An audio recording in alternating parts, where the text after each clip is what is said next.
Dans ce tutoriel vidéo, on va voir en fait les trois types de clés d'animation que l'on dispose. Je vais retirer ce qu'on a fait la dernière fois. Donc supprimer une piste.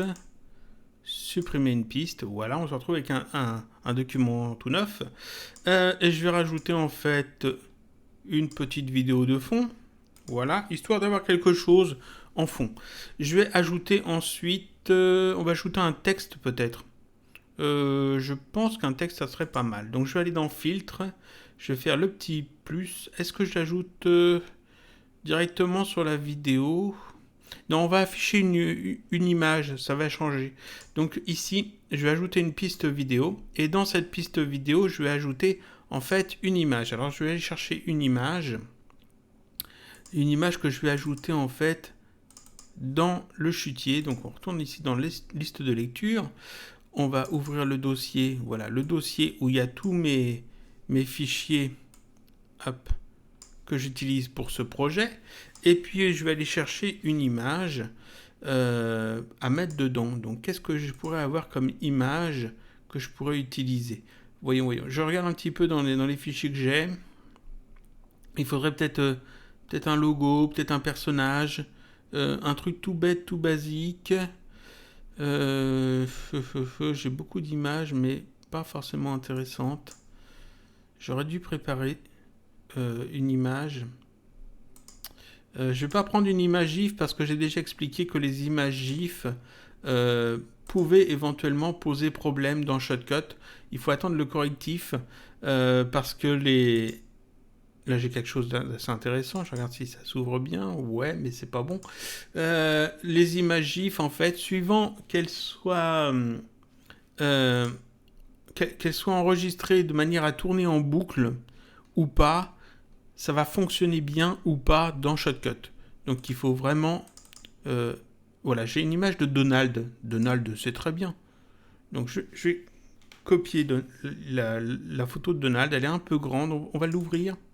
Je vais l'ouvrir, voilà, Donald, en grand. Voilà, et on va le mettre en petit. Donc je vais changer sa taille, redimensionner. Elle est vraiment très grande, donc conserver les proportions. Et puis je veux un truc en 200 par 271, ça devrait être bien, voilà. Et puis on va enregistrer ça. Oui, non, je ne vais pas le remplacer. Non, je vais lui donner un autre nom. Voilà, Donald Duck 2. Et ce Donald Duck 2, je vais aller le copier. Alors, le copier dans mon dossier. Tac, Donald Duck 2. Parfait. Dans mon dossier où il y a toutes mes vidéos. Et donc, je vais l'ajouter dans le chutier. C'est une image PNG avec un fond transparent. J'ai pris cette image-là parce qu'il y a un fond transparent. J'aurais pu prendre n'importe quelle image. Ça aurait pu être un logo, par exemple. Ça, je vais le mettre en fait ici, tac, sur ma piste vide. Voilà, on va l'agrandir un petit peu, comme ça, parce qu'on va avoir besoin de place. Et puis, je vais aller dans les filtres, je le sélectionne bien, je sélectionne bien cette image, je vais aller dans les filtres, je vais cliquer sur le petit plus, on va aller chercher taille et position. Taille et position, alors c'est tout en bas dans les filtres vidéo, voilà. Et puis on va essayer d'ajuster ça, comme ça. On n'a pas besoin d'un truc plus grand que ça, on va le mettre à peu près là. Ouais, voilà. Donc ici, au début, il est là. Et ce que je veux en fait ici, c'est montrer des clés d'animation. Donc je vais ici cliquer sur cette petite icône qui permet d'activer en fait les clés d'animation pour ces 4 paramètres, donc la position et la dimension de cette image dans ce clip vidéo sur cette piste. Donc je clique là-dessus, ça me fait passer ici dans les images clés, on va agrandir ça un petit peu, et puis on va ajuster un petit peu le truc. Voilà, histoire de voir ici les clés d'animation.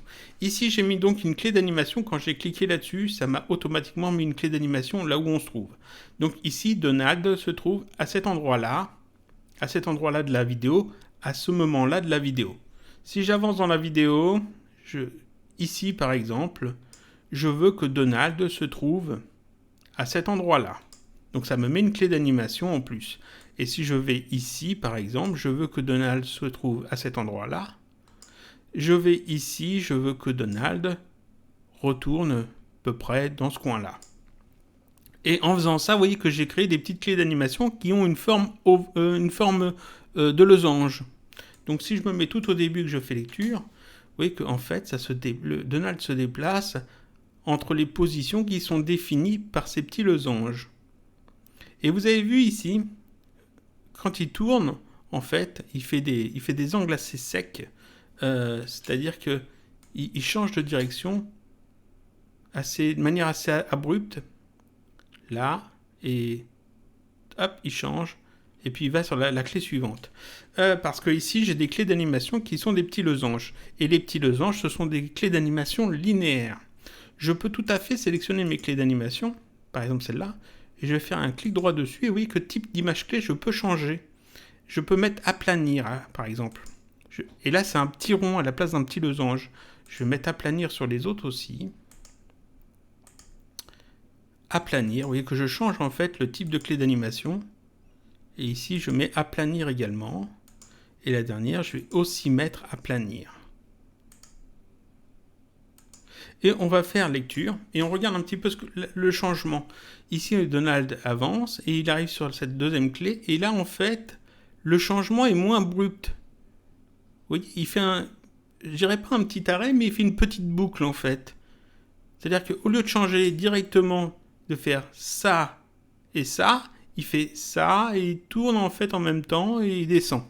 Donc, en fait, ce petit rond, c'est simplement qu'à la place de faire une droite, il fait une courbe d'une position à l'autre. À la place de faire une droite d'une position à l'autre, il fait une courbe qui va passer par les points que l'on a définis.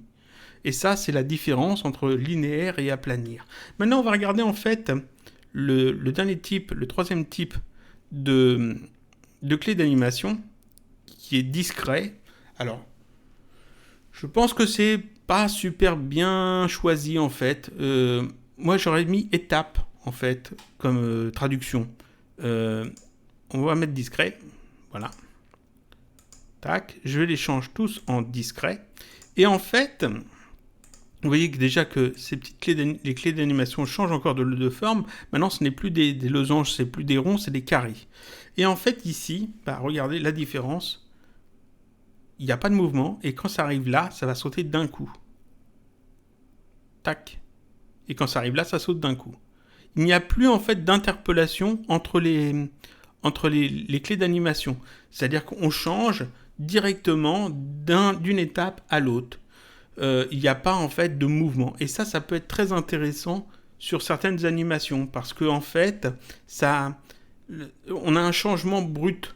Donc imaginez un texte, une lettre par exemple, ou un titre de 3-4 lettres seulement, qui doivent s'afficher en jouant avec les fondus par exemple, et puis que vous voulez pas justement que ça fasse un fondu, vous voulez que ça s'affiche d'un coup sec, ce genre de clé d'animation peut servir à ça. Si vous voulez par exemple déplacer un texte, que le texte apparaisse ici, et puis à une autre clé d'animation qu'il apparaisse ici, mais que vous ne voulez pas qu'il se déplace, au lieu de faire deux textes différents qui vont s'afficher l'un puis après l'autre, vous mettez le même texte qui s'affiche ici, et avec une clé d'animation de ce type discret, qui pour moi, étape serait un meilleur choix pour la traduction.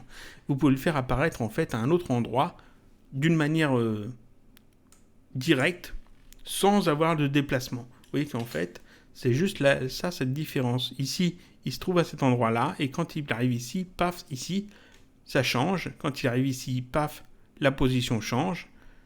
Voilà. Et si je remets en fait une de ces clés, alors, tac, une de ces clés en linéaire, enfin, clic droit dessus, type d'image clé linéaire.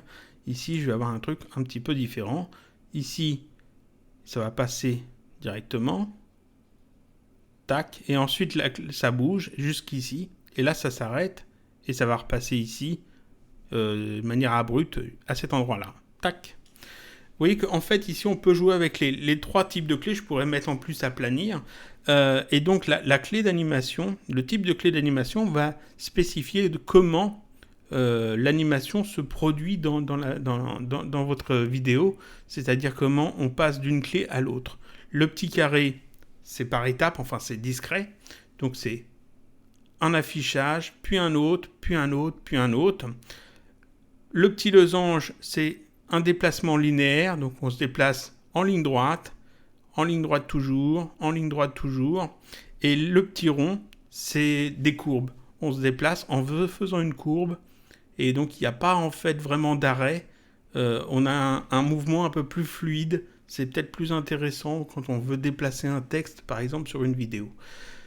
Voilà, ça c'est les 3 types de clés d'animation que vous disposez. Et ces clés d'animation, bien sûr, vous les avez sur tous les paramètres des filtres qui contiennent des clés d'animation tout bêtement. Voilà.